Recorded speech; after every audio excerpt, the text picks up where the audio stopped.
नमस्कार। धर्मेंद्र बाबूंकर परिचय एवं संकट रे आम एटा कहीं कहूँ आपण जानती ओडिशावासी जानी जदि ओडिशा रे केबे भी बीजेपी सरकार को आसीबो ताहले कोउठी ना कोउठी धर्मेंद्र बाबू को अधिक प्राधान्य दब बा से मुख्यमंत्री हेबे।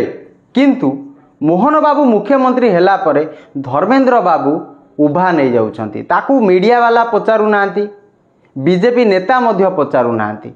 सेहिति लागी धर्मेंद्र बाबू रेभेन्सा विश्वविद्यालय रे एक टिप्पणी देले कुआड़े रेभेन्सा विश्वविद्यालय ना बदलिबा दरकार, वितर्क हवा दरकार।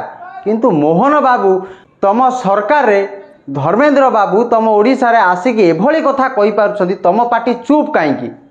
आउ मध्य गोटे धर्मेंद्र बाबू को प्रश्न, धर्मेंद्र बाबू आपण वितर्क वितर्क बाउलुछंती, केबे भाबिचंती जो नीट रे घोटाला हला, पेपर लीक हला, ता ऊपर केबे आपण करिवे गोटे डिबेट खोला मंच रे आपण आह्वान करंतु जे आमे जानिबू तमर शिक्षा प्रति किछि भल पाइबा अछि। आ ए फालतू कथा कहि कि मीडिया रहिबार योजना कर नाही, नचेत ओडिशावासी आपण को निर्वाचन रे जवाब देबे।